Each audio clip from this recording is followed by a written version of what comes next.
All right, we finish with Revelation, the book of Revelation, chapter 21, verses 1 through 5a. Then I, John, saw a new heaven and a new earth. The former heaven and the former earth had passed away, and the sea was no more.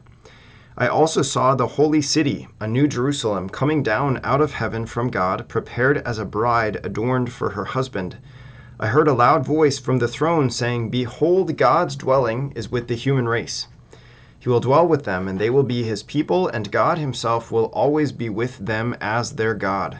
He will wipe every tear from their eyes, and there shall be no more death or mourning, wailing or pain, for the old order has passed away." The one who sat on the throne said, "Behold, I make all things new."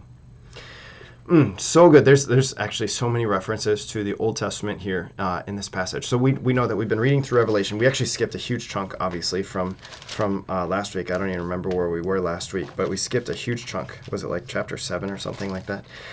Anyway, skipped a lot. At the beginning of the book, or toward the beginning of the book, John has this vision of the heavenly liturgy. So he sees into heaven and he sees the liturgy. And at the center of everything is this lamb that once was slain but now lives again. And throughout the book of Revelation, we see little glimpses of heaven or little glimpses of this liturgy. We also see other things like judgments that are taking place. Now we come to the last vision of the book of Revelation, chapters 21 through 22. And in this last vision, is a similar kind of peek into this heavenly dwelling place of God, where the worship takes place, where the liturgy takes place. And so what? So John, I saw a new heaven and a new earth. The former heaven and the former earth had passed away. Think about the former heaven and the former earth. What was it? It was filled with sin and chaos and disorder. Because the devil had overthrown everything, because the man and the woman had rebelled against God, it brought ruin to this place of harmony. It brought ruin to it. And so it is time now, at the end of all things, it is time for that to pass away. Even the sea was no more. I was just reading something recently. The sea, this place that, again, throughout Old Testament is known to be a place of chaos, a place of the demonic, a place of dysfunction. And so even that, he says, is no more. In other words, in the heavenly kingdom, it is perfection. There's no disorder. Everything is properly ordered. There's no dysfunction. Everything is as it ought to be. There's no chaos. The kingdom of heaven is a place where Jesus reigns as king, and the Father is the Father of all. And we share in that life with the Holy Trinity. And there's no one debating that. There's no one trying to convince us otherwise. There's no one pushing against and rebelling against God, but instead all things fall into their proper place. Beautiful. That's the kind of thing that we want to live for. Whenever we encounter suffering or injustice in this world, it's meant to make us just cry out to God, like, please come now, so that we can encounter the perfection, the order of your kingdom. That's what we desire. I also saw the holy city, a new Jerusalem, coming down out of heaven from God. This is big. So whenever you think of the Lord, especially in the Old Testament, the primary place you're supposed to think of is Jerusalem. And whenever you hear about Jerusalem, you want to think of worship, because in Jerusalem, of course, is where the temple was built. And the temple was built and then destroyed and then rebuilt and then destroyed again. But nonetheless, at the heart of the Jewish faith, the Jewish religion, is worship. And so too, the heart of our Christian religion is worship of God, because that's what God made us for. He made us to worship him, and he made us to be united as one family, right? To love God and to love neighbor. We've been talking about this.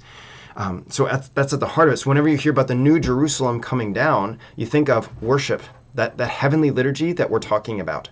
And it came down, prepared as a bride adorned for her husband. This is incredible. So what we're seeing here is not just the heavenly reality, but we're seeing even this heavenly marriage banquet, where the Lamb has a bride, and that bride is the heavenly Jerusalem, where the Lamb has given himself. He has been slain. He has sacrificed himself for his bride, and now the bride in her worship unites herself to her bridegroom, the Lamb. That's ultimately what the liturgy is where heaven touches earth, where God gives himself to us and we give ourselves back to him, We participate that even here and now on earth as we await this new heavens and this new earth, as we await that the new Jerusalem to come. We participate in that even now. Like that's what we're participating in when we go to Mass. But it'll be even more perfect in the eternal kingdom upon our arrival, upon the completion of all things especially. I heard a loud voice from the throne saying, "Behold, God's dwelling is with the human race." This makes us think of the Exodus. So what happens with the Exodus? The people are enslaved. They depart from Egypt, that place of slavery. They cross through into freedom on their way to the promised land. And as they wait for the promised land, what happens? God calls Moses, gives him these laws, and he pitches a tent, the tent of meeting, so that whoever went into the tent of meeting, they could meet with God. You know, the Ark of the Covenant was the place where they knew that God dwelt. And so like this incredible thing that we're talking about. So I forgot a few references here from the book of Isaiah, just talking about this new heavens and this new earth. Here we have the book of Exodus, which is being referenced here. The bride adorned for her husband. That's from Isaiah chapter 62.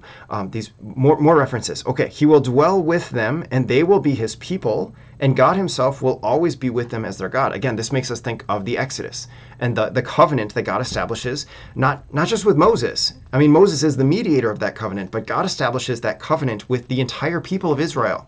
He says, you will be my people, and I will be your God. This covenantal language. And so here it is repeated in this final vision of the end of all things, that what? That he will dwell with them, and they will be his people, and God himself will always be with them as their God. And as a result of this, those who dwell in this covenant union, this everlasting union with their God, will experience the benefits of that. He will wipe every tear from their eyes, which is a reference to Isaiah 25. And there shall be no more death or mourning, wailing or pain, for the old order has passed away. The benefits of dwelling in this covenant relationship, this covenant union that is everlasting with God, is no more suffering, no more death, no more mourning, no more wailing, no more pain.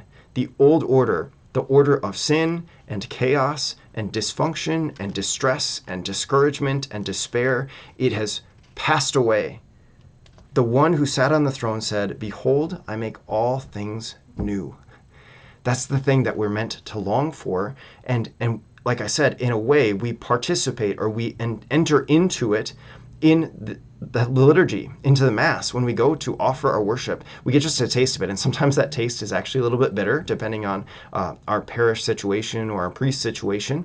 But nonetheless, that's what we believe the Mass is. It is a foretaste of the heavenly liturgy to come, where God will be all in all. He will give himself totally, and we will give ourselves totally, and there will be no lack. There will be nothing missing.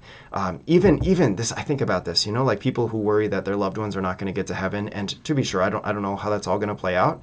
I'm just hoping that I get there. But even if in heaven there are people who we love and would love to be there, even if they end up not there, we won't feel sorry about that, which sounds strange to talk about, but it's true that there is something about once we enter into this heavenly Jerusalem, that we will see things as God sees. And we will see things according to his justice, according to his mercy, according to his grace. And we will be filled with the fullness of God, and we will enter into his joy. And so even if from our earthly perspective, it might seem like, gosh, I hope that person's not missing from heaven. I hope that person makes it too. Yes, of course, we hope for that. But even upon our entrance, the Lord will still say this thing to us, like, "Behold, I make all things new. All things are new in me." And you can rejoice in that and celebrate in that, in its fullness, where there's no mourning, there's no death, there's no wailing, there's no pain. I will wipe every tear from your eyes.